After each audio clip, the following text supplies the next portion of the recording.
Bonjour à tous et à toutes et bienvenue sur la chaîne Reflet de Lune, j'espère que vous allez bien, merci pour votre présence aujourd'hui. On se retrouve pour le tirage des énergies du mois de juillet 2025 pour le signe du Sagittaire, Soleil, Ascendant, Lune ou Vénus en Sagittaire. Je lance le générique, je fais le tirage et je vous retrouve juste après.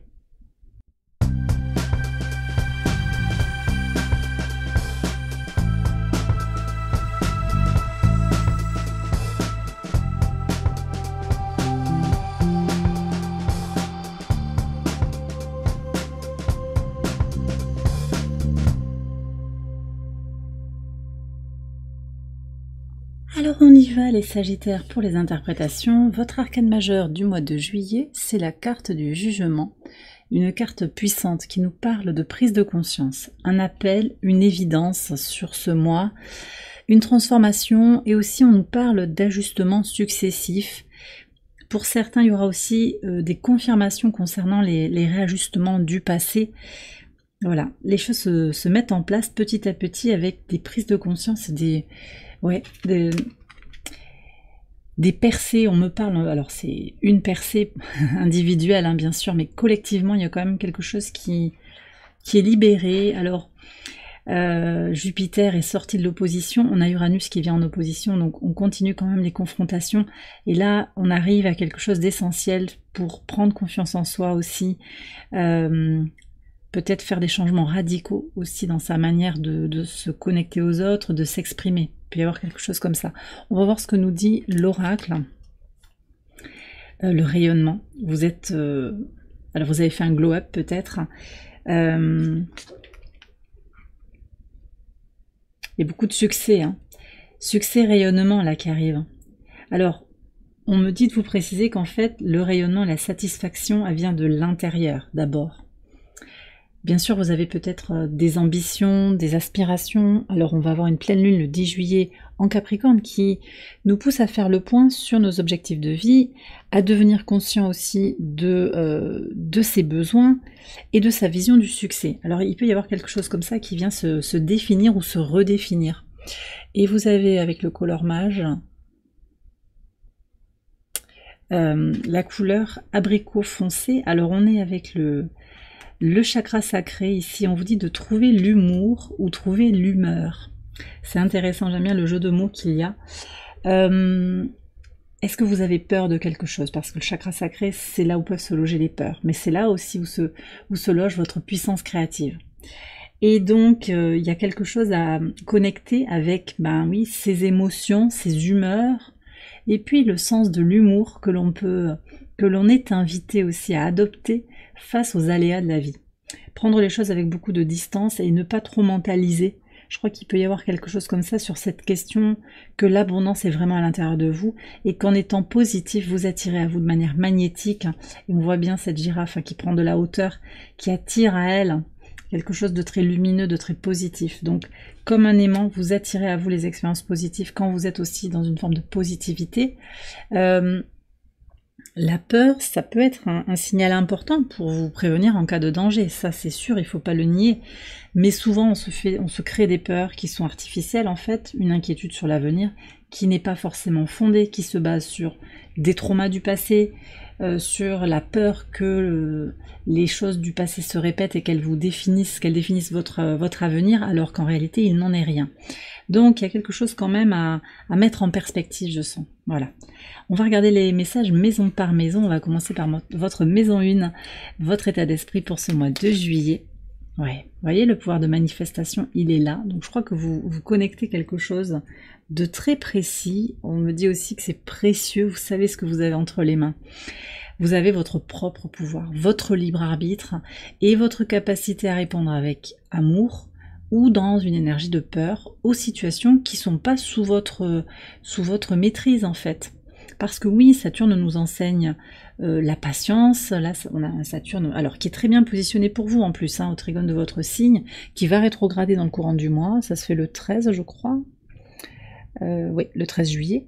Donc c'est une invitation à consolider les choses, à montrer sa détermination, sa constance, sa persévérance, sa foi aussi. On va aller voir ce que vous avez au niveau de la foi justement. 4 de coupe. Oui, alors il y a quelque chose à préserver au niveau de la foi, au niveau de vos valeurs, des influences extérieures. Il y a peut-être beaucoup de bruit ambiant, sociétal, mondial, et puis environnemental, mais assez proche de vous. On va aller voir Uranus, hein, je vous ai dit, qui vient par analogie en maison 3. Alors il faut voir exactement dans quel endroit de votre thème de naissance il arrive, mais c'est en Gémeaux, il est par analogie dans la maison 3. Ok, nouveau regard là sur... Oui, bon, bah Uranus va vous apporter une bouffée d'air frais quand même. Hein. Même s'il est en opposition, voilà, même s'il y a cette énergie très air, hein, on a le maître du signe du Verseau qui vient dans un signe d'air, c'est à la fois très fluctuant, mais très libérateur, voilà. Et vous allez en bénéficier à plein. Cette carte, elle s'appelle l'inspiration d'épée. Ça correspond au valet d'épée. Donc il y a de l'inspiration sur les projets créatifs qui arrivent. Mais peut-être qu'effectivement, vous avez besoin de vous préserver, de vous protéger de l'extérieur. C'est pas ça, on est interconnectés. Mais de ne pas vous laisser parasiter par les influences extérieures, y compris par des choses qui ne sont pas connectées directement à l'énergie de votre cœur et de votre âme, qui ont été injectées a posteriori au travers de traumas, au travers d'expériences négatives. Voilà. Donc c'est aussi un rappel de la nouvelle lune en Cancer qu'on a eu fin juin, de cette idée de revenir à sa véritable essence, tout simplement. Alors, tout simplement, oui, d'aller vers son essentiel, de laisser le superflu, l'accessoire, de ne pas s'inquiéter de l'avenir qui n'est pas encore écrit, de ne pas ressasser le passé qui est déroulé et d'être dans l'instant présent. On va voir ce que vous avez au niveau de la créativité. Maison 5, elle nous parle aussi de votre de votre vie sentimentale. Il y a le moi supérieur. Donc en fait, il y a un potentiel d'exploration de votre créativité au travers du moi supérieur, de votre moi supérieur. Plus vous vous connectez à cette dimension-là de votre être, plus vous êtes aligné, bien sûr, et plus vous avez de la créativité. Je vous ai pas précisé, bien sûr, mais le chakra sacré, c'est un chakra qui parle de créativité artistique, hein, dans l'imagination, mais aussi comment je mets de la force, de l'énergie de force vitale, c'est Mars. Comment je la mets au service de ce à quoi j'aspire, comment je dessine les contours de la vie à laquelle j'aspire. Qu'est-ce que vous avez en maison 11 par rapport aux projets, aux espérances? Oui, très très beau tirage. Hein. Encore un valet, Inspiration of Pentacles, donc on a à nouveau cette idée de lancer des projets, et alors là de les concrétiser, avec quelque chose qui avance peut-être au travers d'une communauté. Les échanges sont très fructueux dans la communauté, c'est très très positif. Hein. Plus vous êtes connecté à vous-même, plus vous rayonnez. C'est vraiment ce qui ressort, ça confirme en fait ce que je vous disais au départ avec la carte oracle là. Vous avez alors peut-être de nouvelles personnes qui entrent dans votre vie, ça on va le préciser aussi dans le relationnel, tirage relationnel et sentimental, ou en tout cas vous construisez quelque chose, vous co-construisez quelque chose, vous avez des appuis, des conseils, sur un projet d'écriture peut-être, un projet de création artistique, un projet aussi simplement qui amène à du concret, hein, parce que le valet de denier c'est vraiment ça, des concrétisations qui peuvent se manifester. Maison 2, ce sont vos ressources, qu'elles soient matérielles ou immatérielles, ça peut être l'argent, c'est votre corporalité, votre état émotionnel et psychique. On a la reine d'épée. La reine d'épée, très très belle énergie, bien équilibrée. En fait, vous posez vos limites, hein, de manière quotidienne dans le relationnel pour préserver vos ressources, pour aller là où il y a de l'abondance. Ça peut être financier, mais c'est pas que ça en fait. C'est là où vous trouvez votre équilibre, votre paix. Donc peut-être vous coupez ou vous mettez certaines personnes un petit peu polluantes, toxiques. On parle de texto, à répétition, peut-être quelqu'un qui vous harcèle. Hein. Pour certains, hein, c'est pas pour tout le monde ça, mais il peut y avoir cette notion de quelqu'un qui a beaucoup de besoins, qui est beaucoup en demande par rapport à vous, et vous avez peut-être davantage besoin d'indépendance aussi. Donc vous préservez votre énergie. J'ai quelqu'un qui vous demande des comptes, on va voir au quotidien. Oui, il y a quelqu'un qui est au quotidien, ou une situation qui vous demande trop de présence. C'est pas forcément que relationnel, ça peut être des choix de vie où vous avez un fil à la patte en fait. Il y a comme un lien énergétique ou un lien de facto vraiment avec, finalement vous avez choisi une activité ou vous avez des manières d'organiser votre routine qui vous font perdre du temps et vous le savez qu'il y a quelque chose à optimiser. On a sur ce mois de juillet Mars en Vierge. Mars en Vierge, c'est l'énergie de force vitale canalisée de manière chirurgicale, utilisée juste au bon endroit, ni plus ni moins. Et je crois que vous allez en avoir besoin en fait sur ce mois de juillet, de vous connecter à cette énergie martienne. On va aller voir ce qui se passe plus précisément. Alors, qu'est-ce qu'on a? Alors, ça peut être en lien avec la famille, ça peut être en lien avec une communauté, une façon d'être à la communauté qui... peut-être sur les réseaux sociaux aussi, il y a des habitudes face aux écrans, c'est possible, on perd du temps sur les écrans, on perd du temps avec dans un forum, dans des discussions qui ne vous apportent pas finalement grand-chose. Il y a beaucoup de superficialité.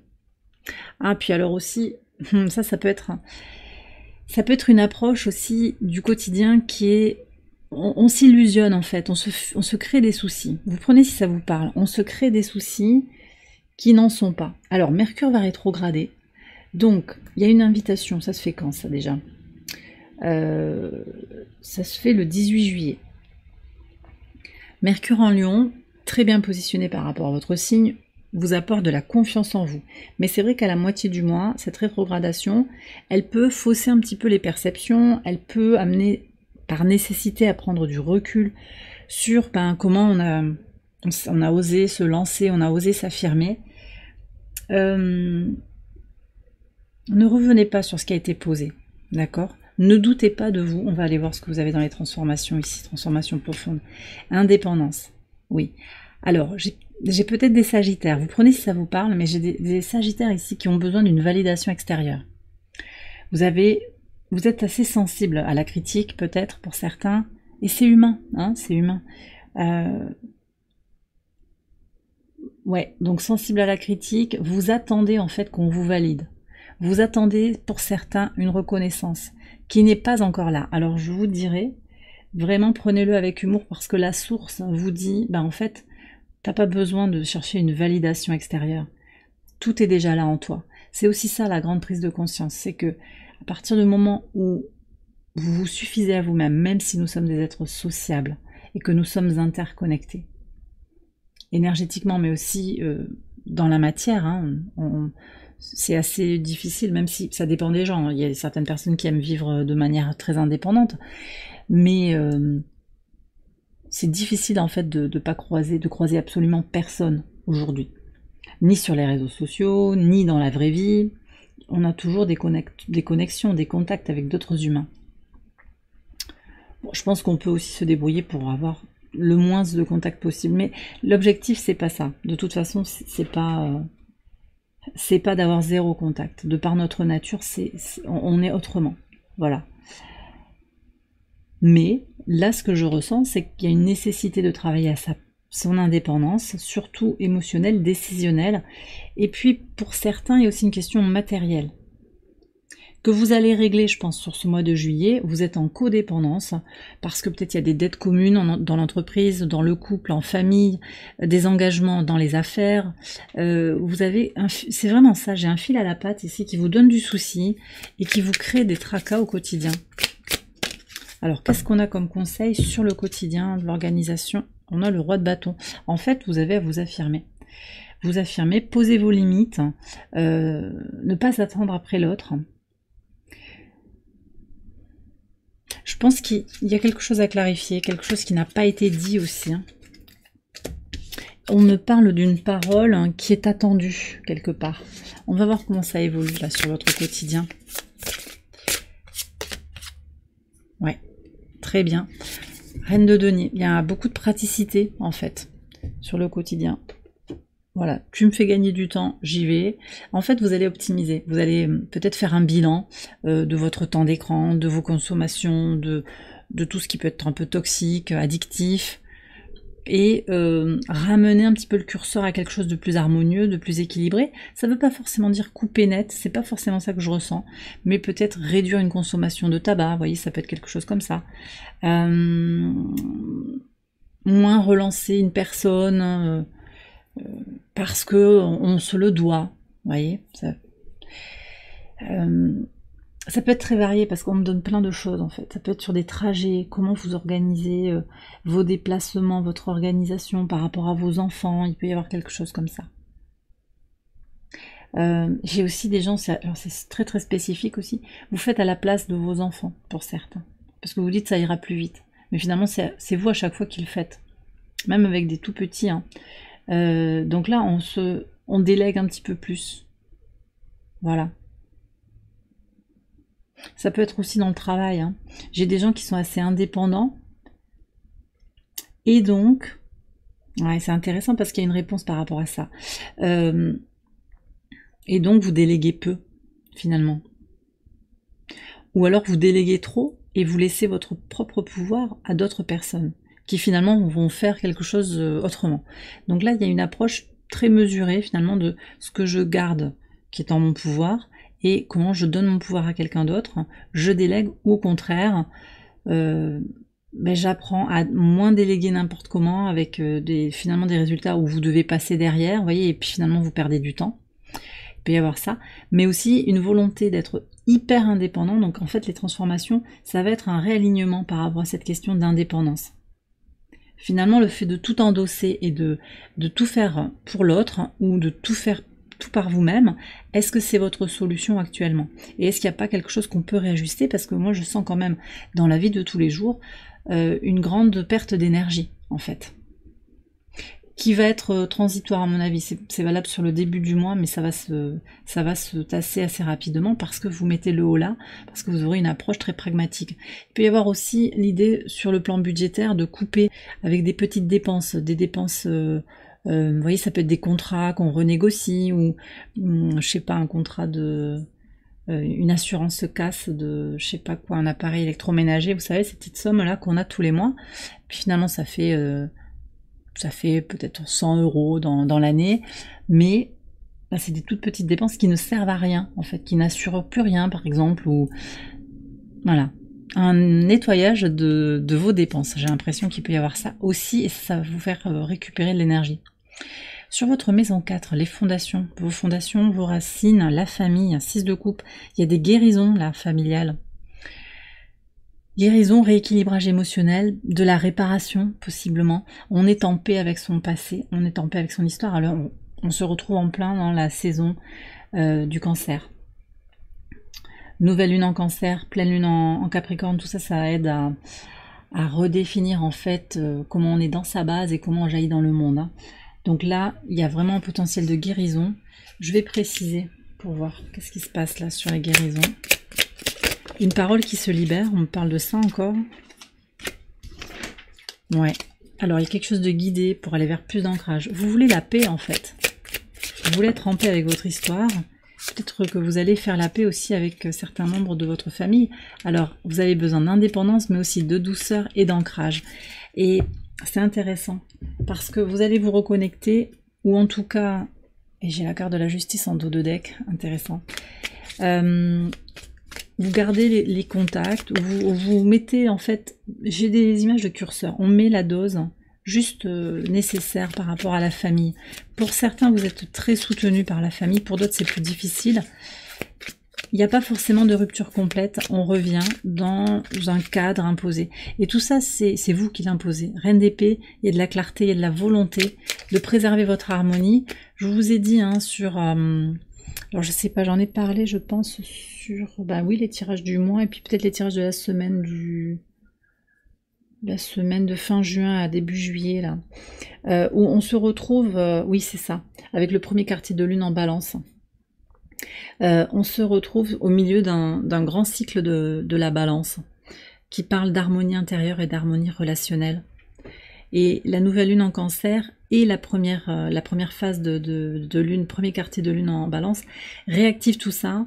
On est en plein milieu de ce cycle de 6 mois qui a démarré avec la pleine lune en balance du 13 avril. J'ai plus les dates tout à fait en tête, je pense que c'est ça, 13 avril 2025. Et ça se termine avec la nouvelle lune en balance, fin octobre, 20-21, un truc comme ça aussi. J'ai pas les dates sous les yeux, mais de mémoire c'est ça. Et c'est à peu près dans ces eaux-là. Bref, on a 6 mois là pour regarder un petit peu comment on trouve son harmonie, sans forcément tout couper. Donc c'est ça que je vous dis, c'est où est-ce que j'ajuste le curseur. Je coupe pas forcément complètement les ponts, mais je réaligne, je me repositionne, je garde un contact.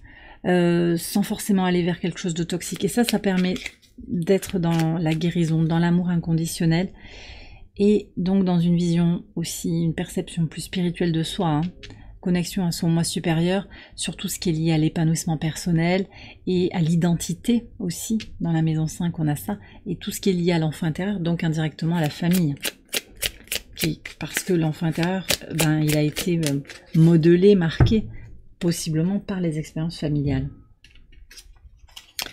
Oui, alors on vous dit d'y croire en fait, hein, de sortir de vos peurs, de sortir de vos croyances limitantes, de vos doutes persistants, parce qu'il y a un véritable potentiel de guérison. Vous pouvez trouver, c'est ça qui est intéressant, c'est trouver une force d'ancrage dans une famille tout en étant indépendant.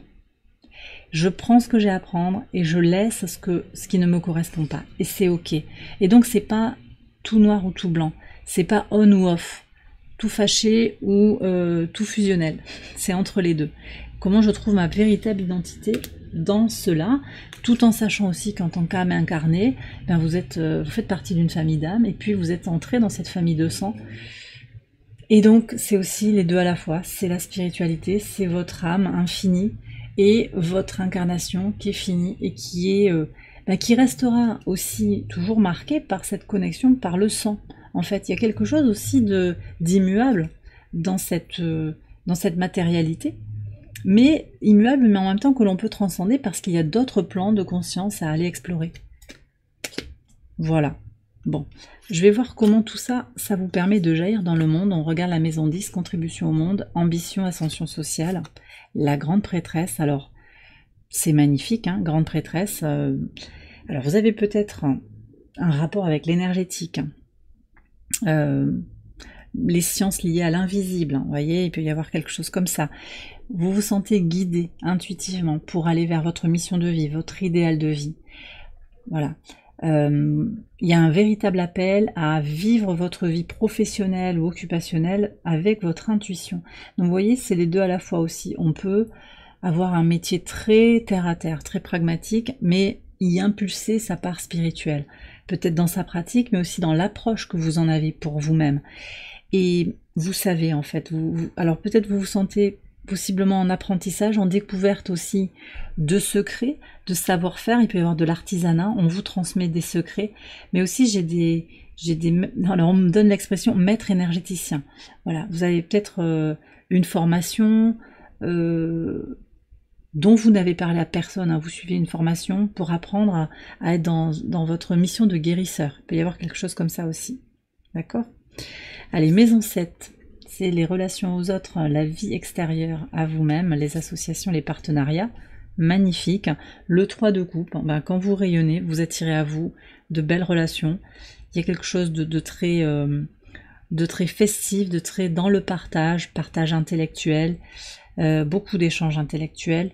Mais je vous ai dit, pour moi, il y a des connaissances, vous vous intéressez à des choses qui ne sont pas forcément mainstream, qui ne sont pas forcément très généralistes. Vous avez peut-être envie de vous spécialiser aussi auprès de personnes avec qui ça matche bien sur le plan énergétique, sur le plan idéologique, on me dit aussi, et sur la vision de la vie en fait. Hein. C'est pas forcément nécessairement l'idéologie, mais c'est plus une énergie commune, une vision commune qu'on partage. Très très positif. On va regarder la maison 12. C'est la leçon à intégrer, les leçons à intégrer. Voilà, regardez, couper les liens de toxicité, couper les liens obsessionnels dans les relations, sortir des croyances limitantes. C'est ça votre message. Alors, on a des rétrogradations, j'ai déjà parlé de Mercure, on a aussi Neptune et Saturne hein, qui rétrogradent, donc 3. On a déjà Pluton qui est rétrograde, depuis, c'était quand déjà? C'était depuis le 2 mai, ouais. Et on a donc Neptune qui rétrograde le 4, Saturne qui rétrograde le 13, et je vous ai dit Mercure qui rétrograde le 18. Donc tout ça, ça crée une fin de mois de juillet propice à la prise de recul. Voilà. Et la mise à distance en fait de ces peurs, de ces croyances limitantes, la peur de ne pas y arriver, d'être codépendant, de trop vouloir son indépendance, au contraire de sentir que on ne peut pas faire autrement que d'être accroché d'une certaine manière à une situation du passé. On vous invite à explorer autre chose, à vous libérer des blocages, des injonctions paradoxales, qu'on a pu aussi vous imposer dans votre vie professionnelle, dans votre vie personnelle, en tant qu'enfant, en tant qu'ado, en tant que jeune adulte aussi. Voilà, donc il y a quelque chose à aller libérer ici pour vous connecter à votre vérité intérieure et pour aller vers la meilleure version de vous-même. Alors je vais faire une extension de ce tirage dans laquelle je vais approfondir les messages maison par maison. Vous la retrouvez sur Patreon, je vous ai mis le lien en barre de description. Je vais terminer ici sur YouTube avec un message de la source, avec l'oracle Angel Guide, ici. Et je vais prendre un message de mon oracle ad infinitum pour aller chercher un mantra pour votre mois de juillet. On a le succès, voyez, pleine lune en Capricorne, je vous redis. Pour moi, elle parle vraiment de succès, c'est le 10 juillet. Mon estime de soi est une force motrice qui me propulse vers le succès. D'accord? Tout est dit, j'ai rien à rajouter. Et la source, qu'est-ce qu'elle veut nous dire? Le pardon et la compréhension. Ça, c'est puissant. Alors, pardonnez-vous certains choix. Il n'y a aucun choix qui est irrémédiable en fait, et il n'y a aucun mauvais choix, il n'y a que des choix qui vous permettent d'apprendre. Pardonnez aussi quelqu'un. Ça peut être dans la famille en particulier, dans le foyer. On vous demande ici de pratiquer l'énergie d'amour inconditionnel. Vous verrez bien. Le pardon, c'est d'abord un cadeau que vous faites à vous-même de toute façon. Je sais que certaines personnes ont beaucoup de mal à pardonner certaines situations, certains actes qui ont été faits à leur encontre. Et c'est juste en fait. C'est juste parce que ça vient de vous. C'est humain de ne pas vouloir pardonner. Néanmoins, il y a cette invitation à comprendre qu'il y a autre chose sur l'expérience terrestre qui peut être difficile, mais qui a pour vocation aussi à aider votre âme à grandir. Et l'âme, quand elle vient s'incarner, elle ne cherche pas le confort, elle ne cherche pas forcément la voie la plus simple. Et ça dépend un petit peu de chacun. Donc, sortir d'un rapport bourreau-victime dans ces relations difficiles, et donc pratiquer le pardon, se pardonner soi-même d'avoir été victime, de ne pas avoir su, se libérer de cette énergie-là. Je ne suis pas victime de cette situation, je reprends mon propre pouvoir. Pardonner le bourreau en reconnaissant que cette personne a son chemin d'âme et que le karma réglera en fait pour elle ce qu'elle a ce qui a à être réglé, pour lui apprendre les leçons que cette personne doit apprendre. Et ça ne vous appartient pas. Ça ne vous appartient pas. Par contre, le trauma fait de vous la personne que vous êtes aujourd'hui, et vous pouvez transcender ce trauma pour en faire une force. Une fois qu'il est compris, il n'y a pas à nier. Par contre, ce qui est très très clair, c'est qu'on ne peut pas nier les faits passés. Ça, c'est sûr. On ne peut pas les nier. Mais on peut apprendre à faire avec. Ça, c'est un processus de guérison qui va être long, et c'est ok. Qui peut être long, très long pour certains, et c'est ok. Étape par étape, voilà. Mais on me parle vraiment de choix d'incarnation. Alors ça, c'est, voilà, vous prenez si ça vous parle. Choix d'incarnation pour apprendre et pour voir comment. Moi, je pense que principalement, et je le vois dans mes échanges quand je suis en direct avec vous, c'est vraiment cette idée de pouvoir guider à votre tour d'autres personnes qui vivent la même chose que vous avez vécu. En général, c'est ça. Pas toujours, mais la plupart du temps, c'est ça.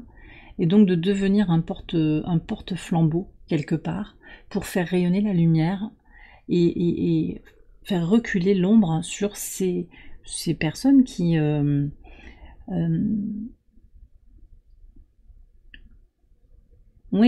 pour faire reculer l'ombre de l'agression, du non-respect, de l'intégrité, tout ça. Et bien voilà, une conclusion assez longue hein, pour ce tirage. J'ai terminé votre tirage, les Sagittaires. J'espère qu'il vous a guidé, qu'il vous a éclairé. Si c'est le cas, je vous invite à liker, à vous abonner, à partager, à commenter. Vous pouvez également aller voir les autres vidéos de cette série pour votre ascendant, votre lune ou votre Vénus. Je vous invite à nous rejoindre sur Patreon, une plateforme voilà, sur laquelle vous retrouvez toutes les extensions que je propose. Donc on a quoi? On a les tirages du mois de juillet, les tirages des mois précédents pour le sentimental, le général, les tirages des 6 mois à venir pour la période d'avril à septembre 2025, pour l'année 2025 aussi, pour l'entrée de Pluton en Verseau. Il y a énormément de contenu. Vous pouvez vous abonner pour un mois, vous désabonner tout de suite et vous restez abonné de la date d'abonnement jusqu'au mois d'après. Donc par exemple, vous vous abonnez le 10 juillet, vous restez abonné jusqu'au 10 août. Vous pouvez vous abonner, repartir, revenir dans quelques mois. Vous pouvez vous abonner en continu pour plusieurs mois, vous abonner également à l'année et vous aurez une réduction sur le prix global. Vous pouvez également accéder aux extensions au travers de mes ateliers. Le Café Lune, qui est un espace spirituel, un espace d'échange, de méditation, de compréhension des énergies du moment. Ça vous donne accès au Café Lune, mais aussi à toutes les extensions automatiquement. Et puis, vous pouvez aussi venir à l'atelier Halo de Lune.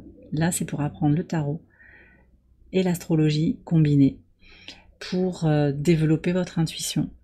Et vous avez aussi accès aux extensions.